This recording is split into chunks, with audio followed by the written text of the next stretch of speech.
Alright guys, time to go out back again today. Hope you're all doing well and enjoying your day so far. Welcome back to the Pre-Pro-Am Classic interview series. Today I'm joined by Vivid of the Florida Mutineers, fresh off a pretty substantially good top 4 finish at Major 2. Does feel like quite a long time ago though. How are we doing? Another great background, honestly. These guys today are out of control. How's it going? Uh, yeah, I'm good. Just waiting for the Pro Am Classic, get back into things.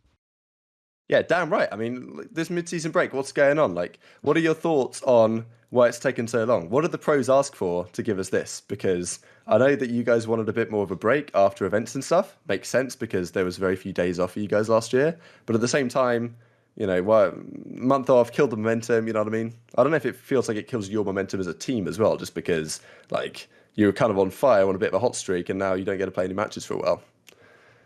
Yeah, I'm not sure where the break came from. It's a nice break. It's nice being able to just kind of sit back, relax, and like not be just grinding 24/7. But getting back into things, it was like a little weird at first. But now that we've been playing for a little bit, we're like back to where we were. Good stuff indeed. Look, you've had quite an eventful couple of seasons in the league, I can't lie. I mean, from LAG's kind of like star talent back in Modern Warfare, they keep you on the team. A very different squad at the start of last season. Doesn't obviously go too well. Could you talk a bit about like what happened with that team? Because I know, there's been the rumor mill going around, like, okay, we're back at the Syrian assault, things kind of go south. You're thinking, okay, we need to make a change. You make that intention clear, and then they bench you or something. I don't know exactly how it went from your perspective, or like what you want to say, but yeah, it seemed like a strange one, right? Because everyone was like, if there's anyone to bench in that team, it wasn't you, right? Yeah, I mean basically that. I think we all knew we needed a change, and like nobody really wanted to change. So then the change just ended up being me. So just kind of is what it was. Yeah, I suppose this is kind of unfortunate, right? Like, I mean, what was your feeling there? Because it's not like you got a spot immediately afterwards, very quickly. I guess you felt somewhat hard done by, but you thought that maybe another opportunity was coming around the corner. Yeah, I figured like another opportunity would come back eventually, whether it was back with LAG or somewhere else. Like I figured something would come back that year because I felt like I was pretty good at that game when I did get benched. So I just kind of waited. Yeah, I mean, look, you're a big name in the market for sure. And then, like, how did you really end up on Dallas? I mean, it was an interesting one. Of course, that's kind of where the opportunity came up and seemed to work out well for them. I also would love to know, like, what the kind of dynamic was on that team because we've seen all this stuff about, what Shotzi, Illy, and Rambo, that kind of core, what they've taken to Optic and brought to that team. And then obviously you've got the whole Crim thing, who definitely, I mean, look, the last couple of years, both he's had this kind of confrontation with Hoogan now with Neptune. But like, how did you feel like the dynamic was on that team? Because it must be weird looking back on it in a way. It's just interesting from my perspective, looking at some of the problems that kind of core has had the last couple of years, but also playing with Shotzi Nilly and Ramo as the coach must be quite the experience as well. Yeah, I mean the dynamic I thought was good, and then playing with all of them, like Krim and Kuludu was great. I think Krim taught me a lot about just like how to go about things, and then Shotzi obviously was top best player last year in my opinion, and Illy was kind of like starting to lead into that IGL that he is for Optic now. I think was last year he kind of started doing it, and I think that was really impressive. And then Ray would just always make sure like everything was going good. Like you see it this year with Optic, how he's talked about it on streams, what he works for with them. So it's definitely a good it was definitely good playing with them last year. And I think I took a lot of their things that they have with them now with me. We just haven't shown it quite as often as they have yet. Yeah, that's interesting. I mean, like, what's your getting to play with a guy like Crimsix is not an opportunity that comes up like all that often, you know? Like, what's your perception of his kind of management style in a way? I know you said like it was, he taught you an awful lot of stuff, but because people have said like he kind of treats people in a way that is, well, it can be abrasive to certain personalities, or it takes a certain type of personality to kind of get along with Crim's style. And I think some players have kind of fit that mold. Some people maybe haven't the last couple of years. And I don't know, like, did you feel like you kind of meshed well there already? Like, I know he joked about not even like your last name and stuff like Yeah. this. So it's kind of funny stuff that came out. Um, I mean, I think we definitely bashed heads the most on the team, but it wasn't out of hate or anything. I don't think. I think we just both wanted to win, and like we're just express how we think the best way to win was. So it was like in good. It was like in good thought of the art, like of the arguments. I thought like it was never like personal or anything like that. Like we just talk about the game. Like we disagree some things, but at the end we'd always agree on what was better. I think that was just big. And then yeah, apparently didn't even know my last name. It's tough. It's tough, but it's okay.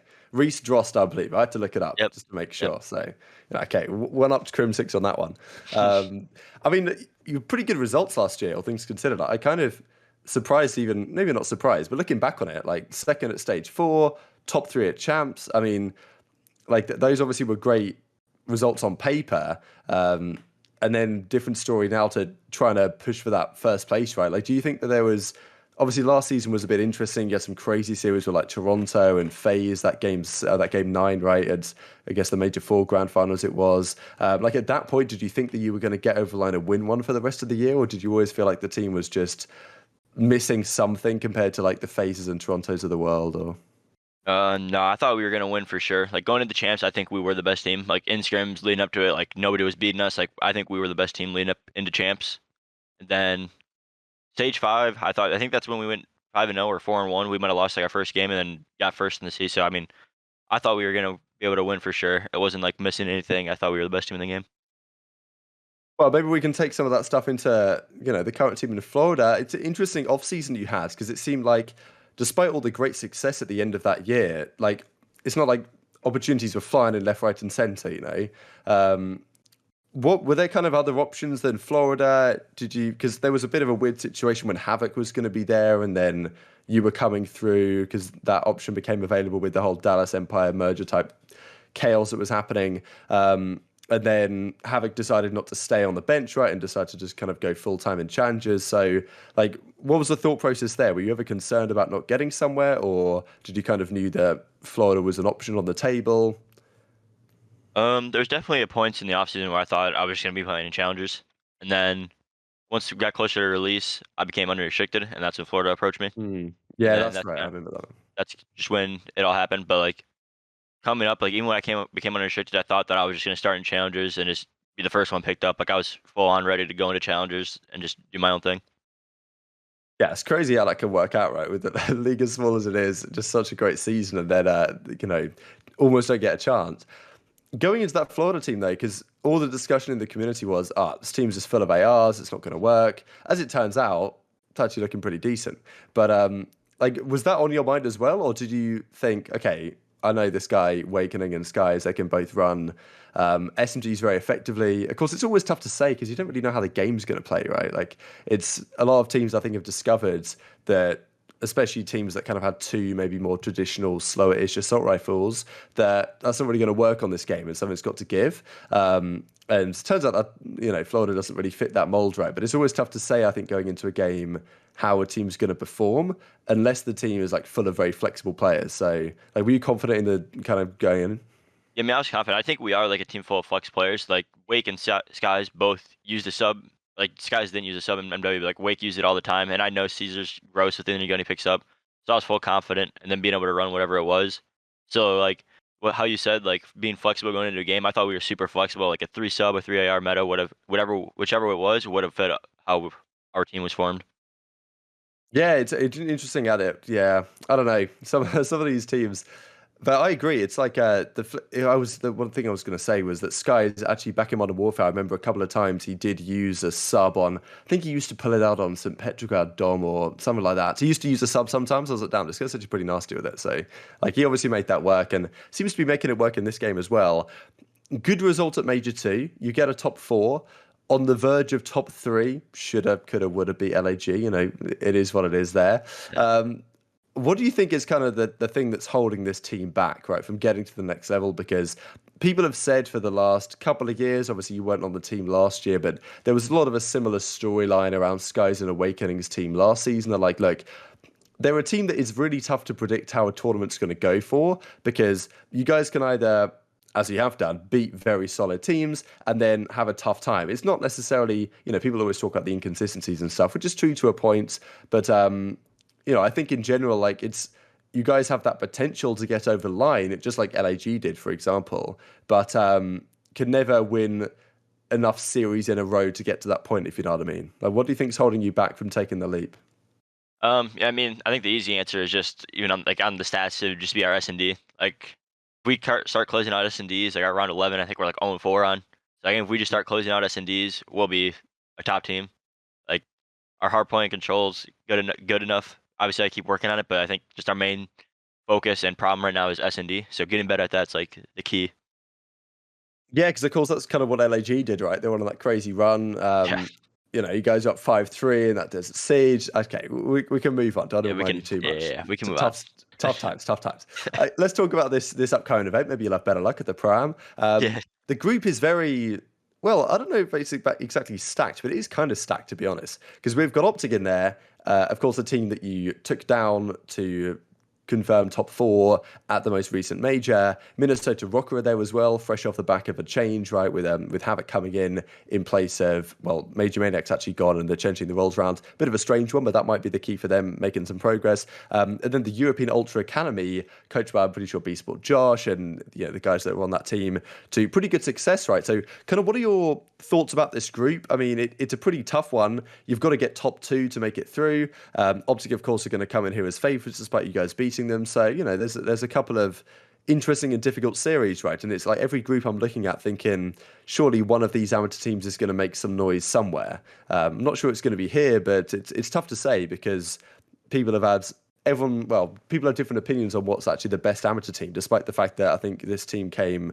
third. I think EasyMac was saying that Team War, that's in Group C, he actually reckons they're the best amateur team, even though that it was the North American Ultra Academy that won the event, right? So it's always really tough to say. It's just exciting to have a group like this where it's tough to call, I suppose. yeah. I mean, we just gotta go into it, just playing our game. Obviously, we beat Optic last event, but we know that doesn't mean anything for this event. Like they definitely went back, started working on things. We went back, worked on things. So I'm excited to get back into playing it and like playing like the group play style because I've never played like this before. Besides, like Mm. MW Online was kind of group play, but not like the same, not like this same type of format. So I'm excited for it. Just one match at a time.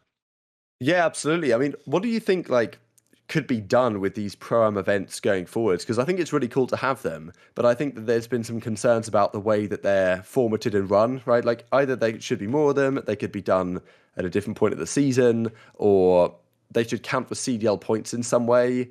Because I don't know, the fact that it's tough to make them count for CDL points because, of course, you get amateur teams there that aren't going to be on the ladder. But at the same time, having them count for nothing means that they're effectively like a show event that I think a lot of the pros.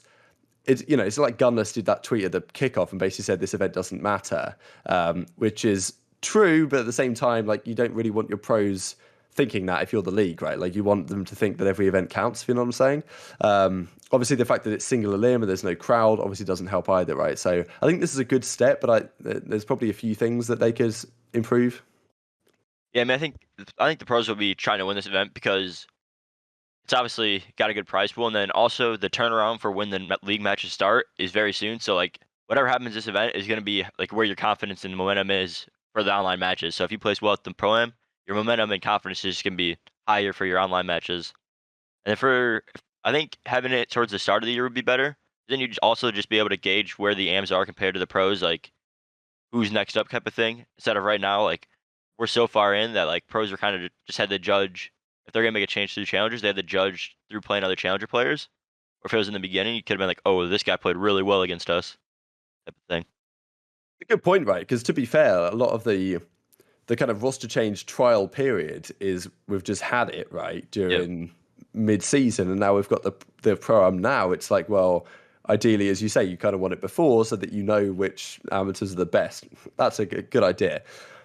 To finish off, then talking about the result that you guys are looking to get, as you say, the better result you get, the more confidence you have going into the major. What's a satisfactory result for you guys? It's tough to say because getting out the groups already isn't super straightforward. There's no losers bracket. It's singular limb. Who knows who you're going to play if you even make it through the group? What would you come away with this weekend and be like, okay, good. That's a nice little marker. We can push on from here for the rest of the year. I mean, winning's obviously the goal. Like if we don't win, then we didn't. Then we didn't. I didn't really satisfy myself.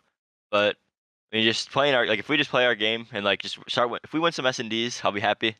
And then hopefully just win it. That's the goal. Good mindset right there. Love to see it. It's a Crim6 mindset. I can't lie. So, Yeah. there you go. Fantastic. Thanks for your time. Any final words to say to the fans out there, the Florida Mutineers guys who's supporting the team to get back to the heights they were kind of mid-modern warfare, Yeah, to all the Mutineer fans, we're gonna keep playing for you guys, keep showing out, and hope you guys keep supporting us.